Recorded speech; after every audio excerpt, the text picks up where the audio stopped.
Right. We are joined now by Mr. Ajoy Kumar of the Congress Party. Thanks, Ajoy, very much for being with us. When would you start to feel comfortable? I mean, I know you would say that, we are well past a simple majority of these leads translate to results. But, for your own sense of security, given what we've seen in other states, etc., would it be a little bit more than 120 when you would say, no, this is secure and it's a done deal? No, I think, Vishnu, first of all, I have a great deal of respect for you. So imagine for the people of this country that even winning the maximum vote share and winning the maximum number of seats, it's still not a criminal act which the Bharatiya Janata Party, the top leadership seems to indulge in, So it's as if you want to save India from every aspect, and it's saying that it applies to us, it applies to everybody who's in this election. You play the game fairly. And I think we would definitely be, you will see I definitely believe that we should cross 125 or so, or maybe close somewhere between 125 to 130, but sure, that's a different issue. The issue which is critically important is that here is the top leadership of a political opponent, the Bharatiya Janata Party, which has used every underhand dealing to, and they're openly saying that we have a plan B.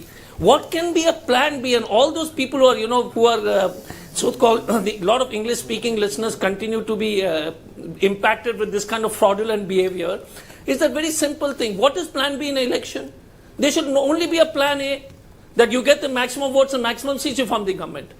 So and we might say it's real politics and all that. So the issue again is, I think it's high time, conscientious reporter, anchors like you and everybody else, let's say that, listen, respect the opponent. They fought a good fight, we fought a good fight, and whatever be the people's mandate, respect the mandate. So I think we should be comfortable. No, but Ajoy, when will the Congress call the election? At what stage will you call the election? Look. No, Vishnu, my question is, everybody seems to be calling it. Mike, we've been, I would say that let all these seats You're being very cautious. That's why I asked this question. Tomorrow.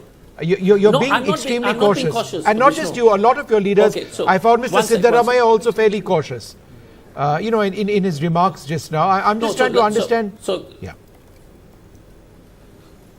Yeah, okay, sorry to interrupt, Vishnu. Vishnu, go ahead, please. No, I'm just trying to understand when you would start, or some of your leaders would start making announcements saying that, with this lead at 120, the magic mark is 113. If these leads translate into results, we're going to win these elections.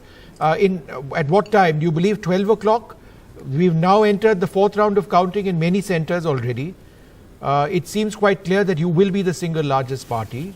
By all indications, you are above that majority mark. I'm just trying to understand when you will be confident enough to call the elections. Okay, so Vishnu, if I can say one thing out of syllabus, and I've been, wanting to say, if I have your permission.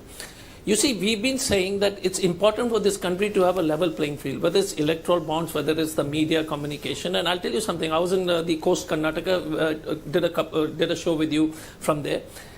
The issue of Manipur, it's not being covered. The issue of the RSS chief of the DRDO lab, Mr. Karukar, is not being covered. If the people of this country see the actual face of the Bharatiya Janata Party, this is a DRDO lab settling secrets for because of a honey trap to Pakistan. Imagine if it was from some other community. What would have been the story? It would have been running 24/7. The Manipur issue is crazy. It's Adivasi versus non-Adivasi. The country is under. And if the people of Karnataka were adequately informed of this, we would have crossed 200. So it's an issue which I have a lot of respect for all anchors. I have no issues with it. There are different challenges across. I'm not saying it's only the TV media coverage which is the only challenge. The other challenges are definitely there. So I want to put it up front, as all good thinking Indians for the welfare of country. We do bad, hangers, throws out. But the bad doers continue to do bad and continue to manipulate the system is which we are against. So I think by 12 o'clock, I think the state leadership will take a call in Karnataka. I think it will be too presumptuous for me to tell on the TV channel.